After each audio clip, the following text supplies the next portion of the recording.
Yeah. Analytics off the chain, other channels not the same. Jake and Kyle, you know the name. Headliner Nation, we running the game.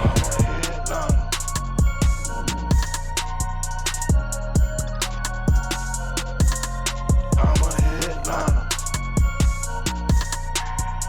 Yo, Headliner Nation! Chris Chow's back again for the Fantasy Headliners. Hope everybody is well today. You know, we're diving back into the offseason work, the offseason workbook for the Baltimore Ravens, man. Ravens flock, where you at? Because you know what, you had a rough season that just passed, but hey, there is a lot of things that you can work with on this team, and you do got money to spend. We will get into that, so let's dive in, waste no time. The Baltimore Ravens offseason workbook. So like I was saying, this past season wasn't the best for the Baltimore Ravens. We typically expect them to be a playoff contender each and every year. This past season, they dealt with too much headache to get into the postseason. This was a big problem. They finished the year 8-9, last in the AFC North, if you can believe it, but a lot of things did transpire for them to get here, man. Number one was injuries to the entire roster. Basically, it felt like they were losing players left, right, and center from week one, even going back to the preseason when they lost JK, man. This is how poor this season was medically for the Baltimore Ravens. Offensively, I mean, here we go. They were not a bad squad, okay? Total yards, they were in 6th. That is a good thing, man. The rushing upside, number 3, we know that they are a rushing team first and foremost. Even with the rotation of running backs that they did have in this running back room with Freeman, with Bell at times, with Murray, you know, they were still able, with Lamar obviously, they were able to move the ball on the ground, being 3rd, and the passing is what I was surprised at when I looked back at this stat. They still finished 13th, and that was with Huntley coming in for Lamar at the end of the season, so you can't hate how this offense did perform. They were starting to find Mark Andrews a lot more. They went back to basics in how they were successful in previous years, but it was the defense that let them down. Outside of the rushing defense, they were 1st in the NFL. That was absolutely phenomenal, just based on the fact that that front 7 was still very strong. It was the passing defense that really failed them, that foiled them every single game. And they, you know, what could they do? It was injury riddled back end. They just couldn't get out of their own way at that point. We saw how many questionable calls that Coach Harbaugh made, going for 2 points, trying to win contests at that time, because he knew he didn't have defensive backs to keep playing in overtime, and that was a massive problem. Last in the league on pass defense, absolutely phenomenal. You know, injuries to the DBs, like I said, running back room rotation, you know, team injuries overall was just absolutely dreadful, and it eventually made them miss the postseason. There is a lot of work that they got to do, but when we're talking about this offense, right away, we got to go J.K. Dobbins. He missed this past season. The season was a wash due to that ACL injury. You know, what are we going to expect from J.K. as we move forward? I'm still on the train. I am a big J.K. Dobbins fan. He is a young man. He should recover without any issues on that ACL, but will he start running early? This is what we want to see now. He basically already had, from August to start recovering, I want to say, for this ACL injury. So we'll see. Will he start the year on the pup? It's highly likely. Do we see a similar event that we saw with someone like a Saquon Barkley when it comes to JK, that he can't really be trusted early on? They're going to nurse him along till about week 5, week 6. We got to see him run, man. That's the biggest thing. We got to see him run on the field. But Lamar still was your guy in 12 games, man. Almost 3,000 passing yards, 16 TDs to 13 interceptions. He was more turnover dependent this past season. He wasn't as good as we wanted him to be. And I mean, a lot of things. The offensive line injuries. Again, he was running for his life. Almost 800 yards and 2 touchdowns on the ground. Again, 133 carries. That is Lamar's staple. He is going to run, man. So, I mean, for fantasy football, you know, are we saying now, after seeing the ankle injury, yes, it was freak. He fell and rolled it. I mean, so are we in on Lamar? I still want to say at the right price, I'm in on Lamar, but I mean, I wouldn't be reaching for his services anymore. Devontae Freeman was your leading running back, like I said, with the running back rotation in this room. Didn't quite get 600 yards, 5 touchdowns, but I mean, for what they had to deal with, you can't hate what he was able to achieve. Mark Andrews was your guy, 107, 13, 61, and 9 touchdowns. Like I said, they went back to the well and decided to go with what worked, and that was Mark Andrews. He was killing defenses all over the field. The biggest surprise was Marquise Hollywood Brown, man. He goes 91 for 10, 08, and 6 touchdowns. So they were utilizing him a lot this past season, and he was making plays virtually every week, giving you guys crazy value for return on investment for where you drafted him in fantasy drafts. But I mean, this room here, okay, they got Rashad Bateman coming up. He started the year injured as well. He goes 46, 516, and 1 touchdown. He is one to look at and one to covet. If they can actually start feeding and passing the ball a lot more in Baltimore, Bateman could be that guy. But can we trust Lamar to throw more than 4,000 yards? We haven't seen it yet. And that is the thing that I question on these wide receivers. It's not that Lamar can't do it. It's just we haven't seen it. So when you don't see it, you always got to put that wrinkle of doubt in it. Could it happen?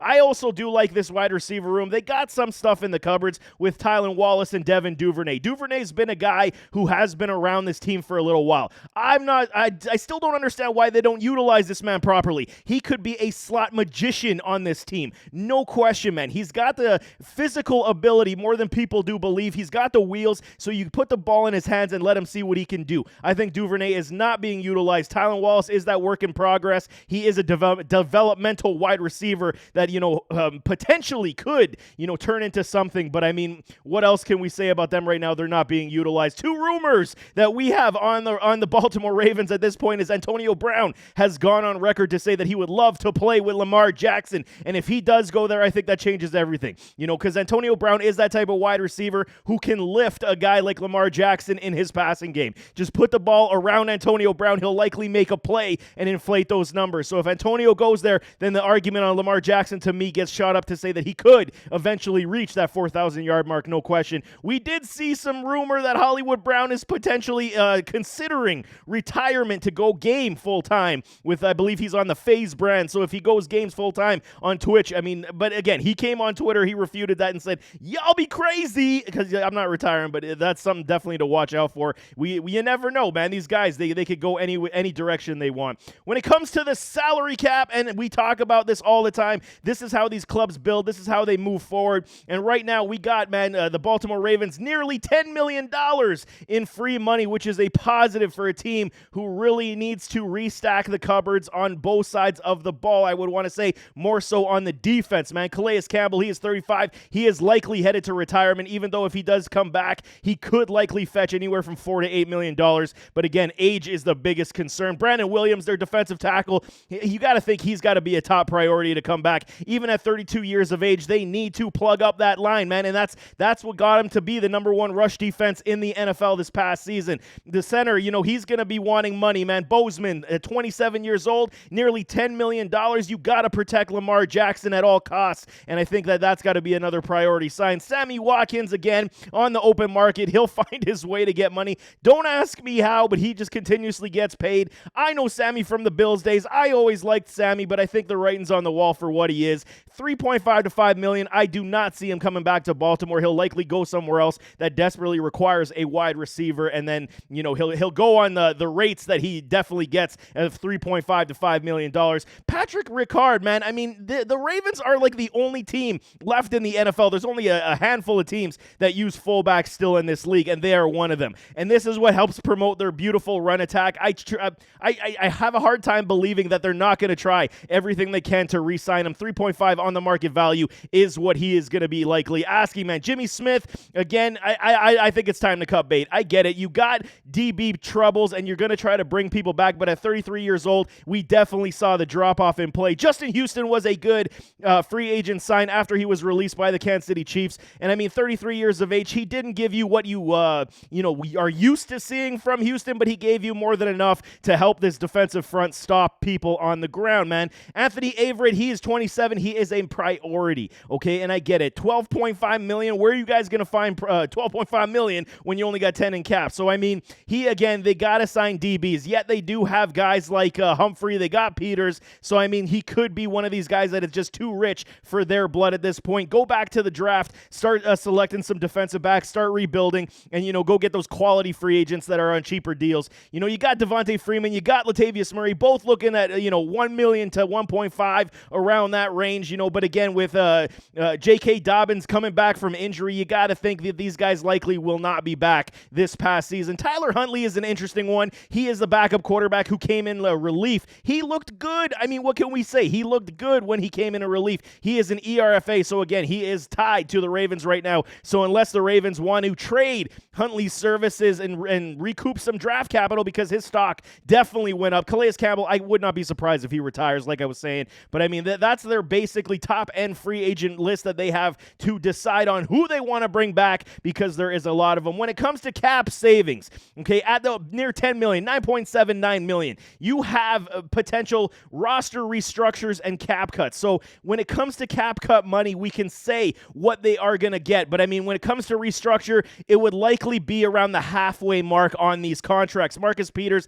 is getting paid a boatload of money. He did just suffer that injury, was out for the year after he did. If you cut Marcus Peters today, $10 million is saved, 5.5 on the dead. It is not a suggestion to say that it's going to happen, but I mean, this all hands are on deck right now. You got to rebuild everything on this defense. Even though Marcus Peters does come back with Marlon Humphrey, you're going to have a very good 1-2 tandem like we see. So it's likely he's not going to leave or be cut, but I could definitely see a restructure on that. You know, right tackle Alejandro Villanueva, $6 million, 3.25 on the dead. He came, I believe, last year from Pittsburgh.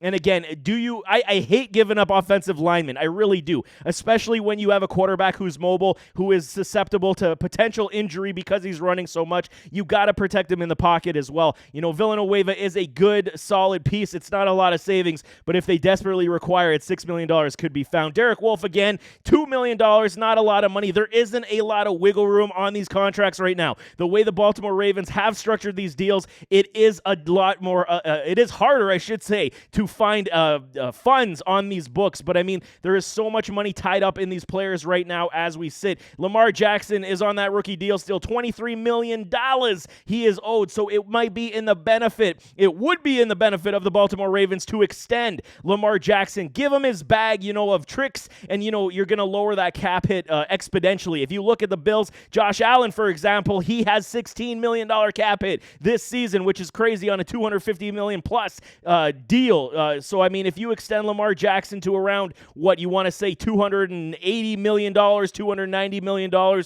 for like a 7-year deal, you could definitely get that cap hit down to around $12 to $16 million, and you can't hate it whatsoever. Ronnie Staley, again, he's one. Money is tied up, $18.5 million. Marlon Humphrey, set nearly 18, $17.4 million. And Mark Andrews, decent money, man, 9.6. He just does nothing but produce. So I could see a lot of restructuring here as well for the Baltimore Ravens. That way, the way you restructure deals, you add more bonus money, drop the cap hit, but you're going to have to pay for it in seasons next. So that's the problem that you have. It's not just you can restructure and move forward. You will pay for it in cap hit later on as you restructure, man. So when it comes to the NFL draft, the Baltimore Ravens, this is a positive sight for all you Ravens fans. You are loaded with draft capital. You can maneuver up and down this board as you please, man. You got 2/3. You got what? 5/4. You got a 6. So, I mean, and a lot of these are compensatory picks, which is going to be in your benefit. Obviously, compensatory picks are given to clubs, if you guys aren't aware, for losses in free agency the previous year. So this is a very big positive for this Baltimore Ravens team.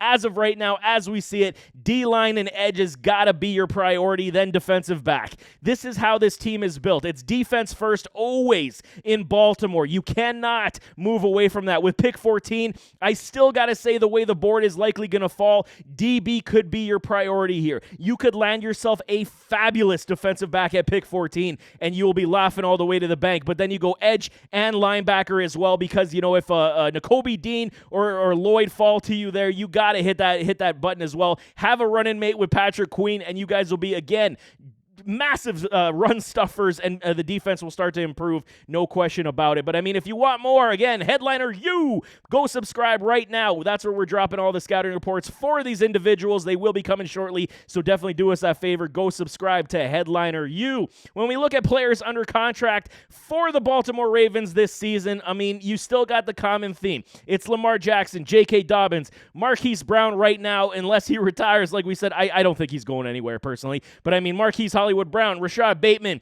Mark Andrews. That is a good offensive, foundation that you want to see. They are going to be able to move the ball again on the ground. As long as J.K. comes back healthy, they likely will add another running back, I want to say. Even though Gus the Bus is still there, he could remove touches from J.K. He's coming off that injury as well, so do not be surprised if they go in the draft and they add another running back. Who this running back draft is loaded with a lot of very good potential. So Don't think that they won't add in that department. When it comes to the defense, Patrick Queen, Marcus Peters, Marlon Humphrey, and Chuck Clark, those are your top dogs, ballers on the defensive end or on the defensive core. And I mean, you got to start rounding out this defensive line again. So I mean, you have a lot of free agents. You're gonna have to move it around. Losing Calais, losing Williams. You're gonna have to do something to bolster this defensive front and get back to that rushing defense. But I think defensive back, you're gonna have to really look at it with all the injuries that they did have. You're going to have to look at it and think,